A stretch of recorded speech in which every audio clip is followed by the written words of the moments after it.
বন্ধুরা,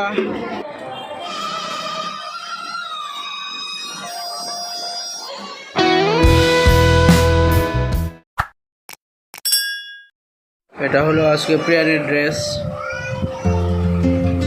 নমস্কার সবাইকে। আমাদের খোয়ায় প্রতি বছর জন্মাষ্টমী উপলক্ষে মেলা হয়। আজকে সেই মেলায় আমরা প্রিয়ানকে নিয়ে যাচ্ছি। ড্রেস পরে নিচ্ছে। বাহ,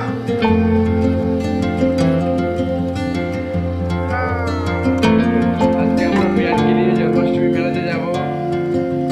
মেলাতে গিয়ে আমরা সব কিছু দেখাবো, আপনারা সবাই দেখবেন।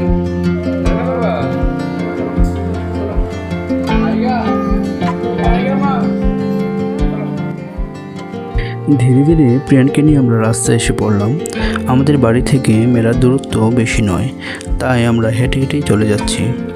মেলার খুব কাছাকাছি আমরা এসে পড়েছি। আনন্দ মেলার লাইটিংও দেখা যাচ্ছে।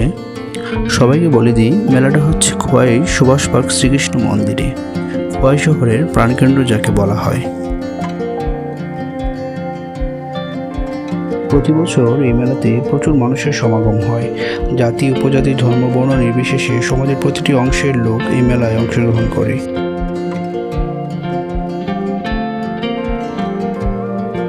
মেলাতে প্রবেশ করতেই দেখলাম রাস্তার দুপাশে অনেক স্টল নিয়ে বসেছে ব্যবসায়ীরা।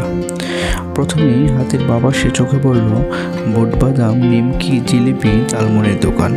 এখন সব দেখে যাচ্ছি, ভাবছি বাড়ি ফেরার সময় কিছু নিয়ে যাব। প্রিয়ানোর মার কোলে থেকে সব কিছু লক্ষ্য করছে।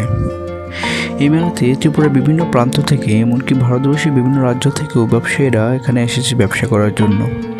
হাঁটতে হাঁটতে চলে এলাম মেলার একেবারে মেন জায়গা শ্রীকৃষ্ণ মন্দিরের সামনে। মেলায় যেন মানুষের ঢল নেমেছে, হরিনাম সংকীর্তন চলছে, প্রচুর মানুষের সমাগম। মেলা প্রাঙ্গণ যেন এক সুন্দর রূপ ধারণ করেছে।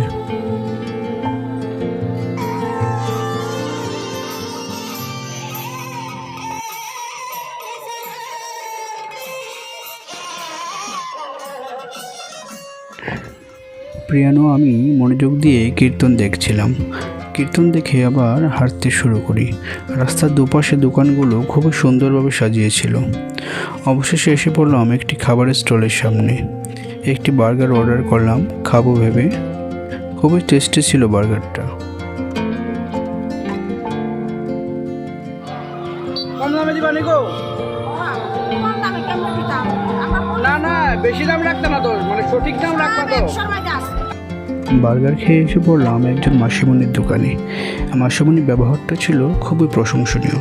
ওনার দোকান থেকে দুটো উলের তৈরি খেলনা কিনে নিই। উনি ওনার দোকানটাও খুব সুন্দরভাবে সাজিয়েছিলেন। ওনার দোকানে সবগুলো আইটেমই ছিল উল দিয়ে তৈরি।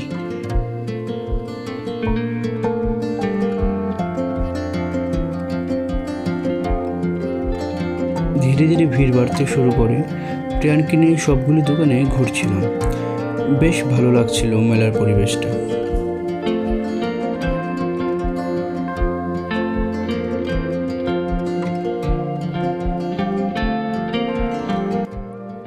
মেলার প্রতিটা স্টল খুব সুন্দর করে সাজিয়েছিল দোকানিরা। প্রতিটা দোকানই ছিল কাস্টমারের ভিড়।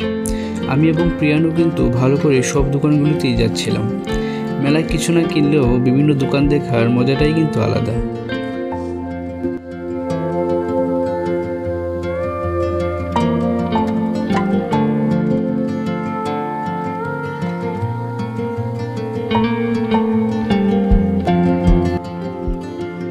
সূর্যমুখী ফুলের স্টিকটা খুবই পছন্দ হয়েছিল, তাই দাম দর করছিলাম। একটি স্টিকে 3টি ফুল, দাম 250 টাকা বলছিল। কেউ যদি কিনে থাকেন কত দিয়ে কিনলেন কমেন্ট করে জানাবেন তো। আমার কিন্তু কেনা হলো না, কারণ 250 টাকার কমে দিতেই চাইল না।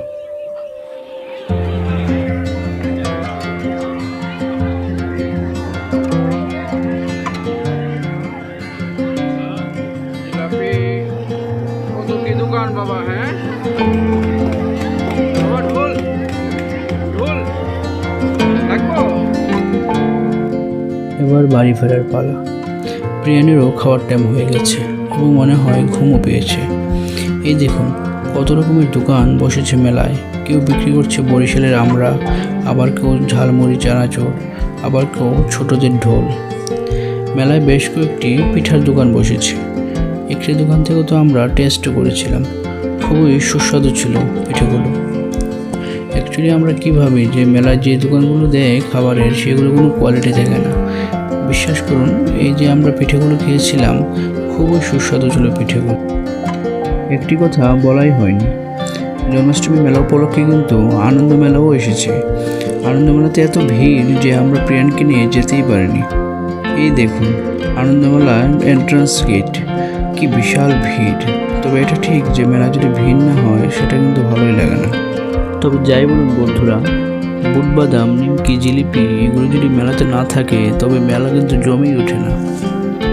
যাই হোক, মেলায় যেমন প্রচুর দোকান দিয়েছে দোকানিরা, তেমনি কিন্তু প্রচুর কাস্টমারও ছিল। কাস্টমার হওয়াতে প্রতিটা দোকানের মালিকরাও ছিল খুব খুশি। দেখতে দেখতে আমরা মেলার শেষ প্রান্তে এসে পৌঁছলাম। খুবই সুন্দর ছিল প্রিয়ানকে নিয়ে মেলা ঘোরার অভিজ্ঞতা। আবার আরেকটি বছরের অপেক্ষা। আমাদের প্রিয়ানের ভিডিওগুলি আপনাদের কেমন লাগে জানাবেন। আপনাদের ফিডব্যাক পেলে ভিডিও করতে আরও ভালো লাগে। সবাই ভালো থাকবেন, সুস্থ থাকবেন। ধন্যবাদ।